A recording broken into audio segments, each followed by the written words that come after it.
ए माई फेरा नजरिया आगे कहना का हमार साहब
ऐ माँ तेरी महिमा का मंदन करते हुए स्वयं देवी देवता नहीं थकते हैं माँ। तमाम ऋषि मुनि अंधा लंगड़ा लूला अमीर गरीब सब आपके दर पे जाते हैं माँ, और आप सब पर कृपा करती हो, कभी कोई खाली हाथ लौट कर आपके दर से नहीं आता। आगे कहना का हो माँ साहब।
सूरदास, तुलसीदास, कालिदास, जिन्हें आज ये सारा जमाना जानता है माँ। कालिदास जिस डाल पर बैठे हुए थे उसी डाल को काट रहे थे, लेकिन आपकी दया हुई माँ, आपकी कृपा हुई, अभिज्ञा शकुंतलम जैसे ग्रंथों की रचना कर दिए, तो ये आपके आशीर्वाद का प्रताप है माँ। अंतिम लाइन में ये बिटिया किस गुरु घराने से बिलोंग करती है, किस बगिया की फूल है, कहना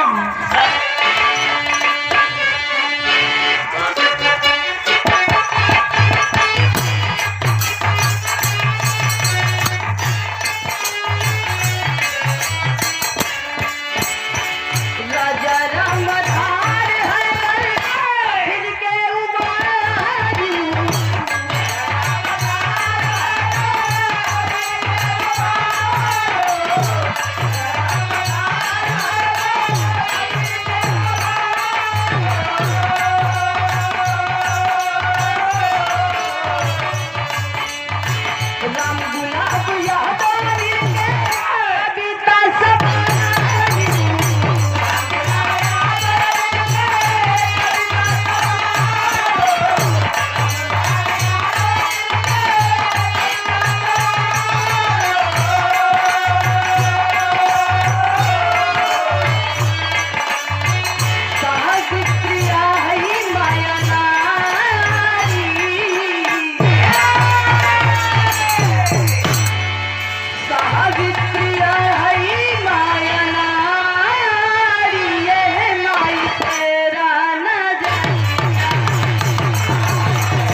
धनी लाल यादव जी पूर्व प्रधान बारात मालिक बेलवा की पवन सरजमी से परम आदमी सम्मानित विजय बहादुर विदेशी के समधी जी की तरफ से 51 रुपया का पावन पुरस्कार।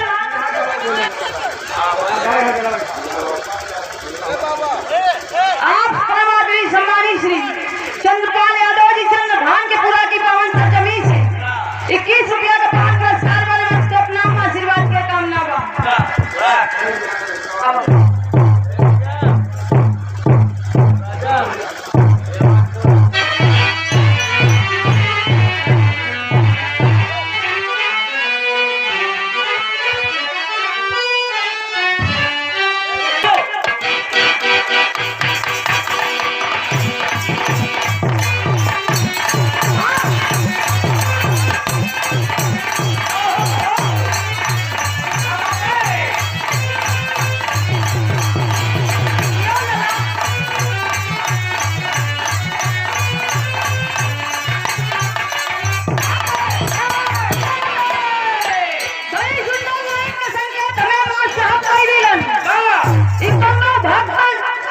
इंटरनेशनल देवता भोलेनाथ से सवाल कर दिया। कहे बाबा हम सुने कि जितना भी लोग चाहे चोर हो चाहे जितना बड़ा भक्त हो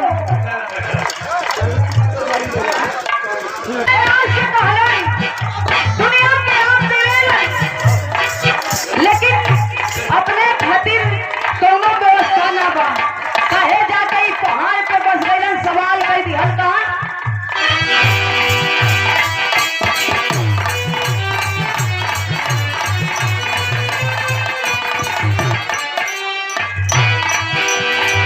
ये कहे सुनाइए गौरा के सैया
सोनी ये हमार तन मन धन सब आपके खातिर बा।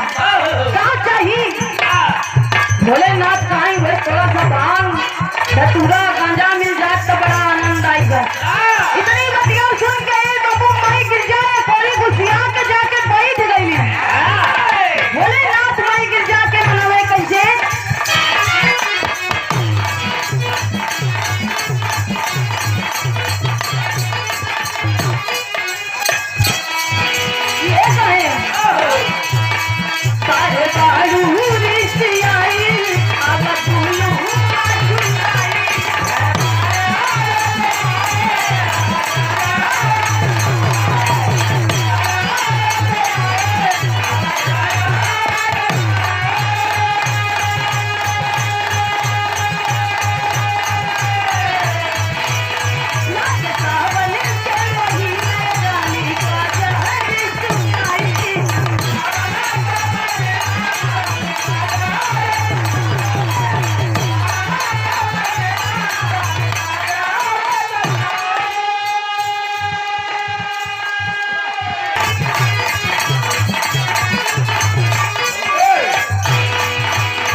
जी, परम आदरणीय सम्मानित श्री राम गुलाब मौर्य कवि जी लिखते हैं।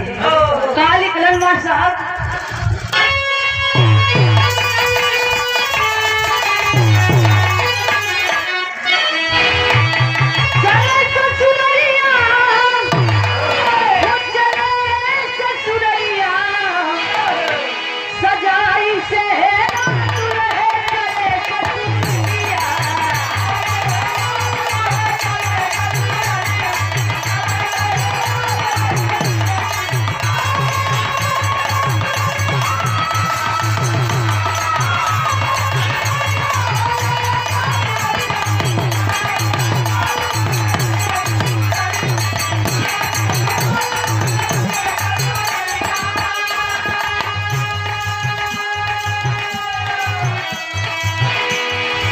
एक एक लाइन पे गौर करेंगे बाबूजी।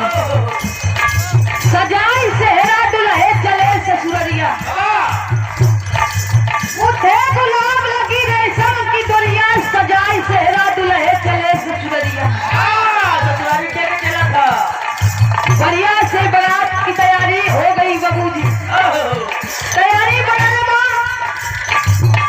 महाराज दशरथ दूल्हे राजा के पिताजी, जिन्हें महाराज दशरथ की उपाधि दी जाती है, तमाम हाथ रिश्तेदार नातेदार के साथ में, गांव टोला मोहल्ला के साथ में बारात सजैले। तारीख मुकम्मल भइल बा ठीक वही दिन, ई आज के पावन दिन पर बाबूजी बारात सज गई। दुआरे की तैयारी होके लगल मरवा में। दुआरे पे बारात के बाबू दूल्हा के बारात में बैठा के नहवावल गई। बुआ लोग नहवावे लगली। नहाए के बाद फूफा जी लिवा के अइलन। बड़े में तैयारी होके लगल। बढ़िया शेरवानी पहला दिलन। बुआ क्रीम पाउडर लगा के बाबू एक आँखी में काजल लगा दिहली न, एक आँखी में काजल लगावे बिना नेक बिना अनगन ढाल दिहली। तो कहे के पड़ल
गौर करेंगे बाबू।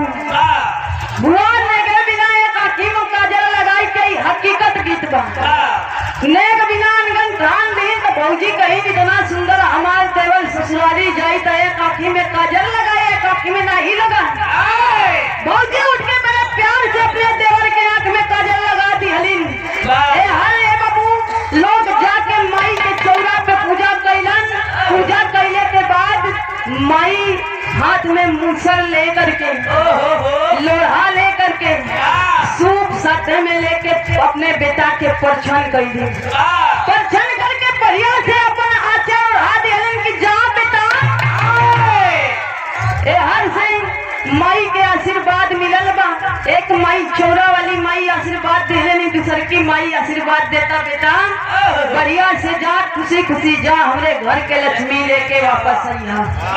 आगे का हो तो मां सहन।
आज से लेके 16 तारीख से लगातार चलते बा 28 तारीख तक गावे के बाद तो सोच समझ के आराम से काम कर लिहल जाओ, दूसरे का देख के मुड़ घुरे की जरूरत नहीं था।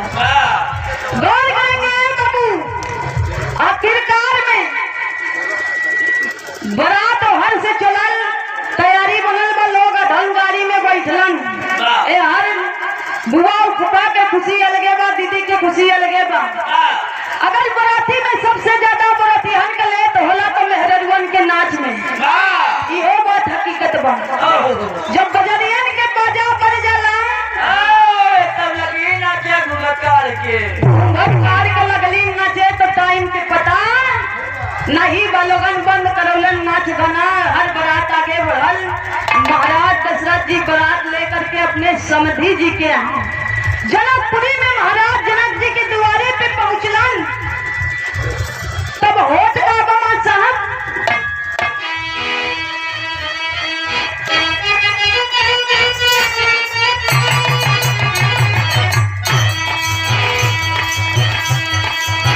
मुसिया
हर बारात पहुंची बा, डीजे बजत बा, अलग चलत बा, निकाल के नोटी का गड्डी पगड्डी बाबूजी लुटा रहे हैं।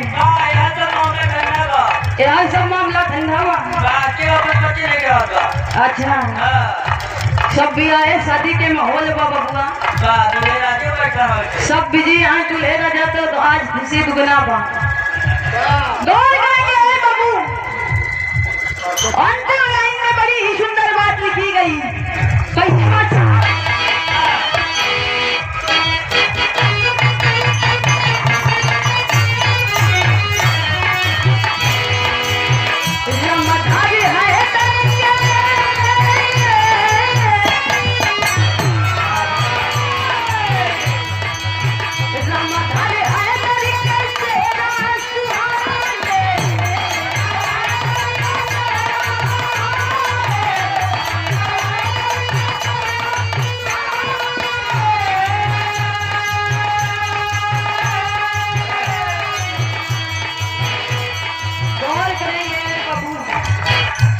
ये खुशी एक दिन सबके जीवन में आती है। ये सेहरा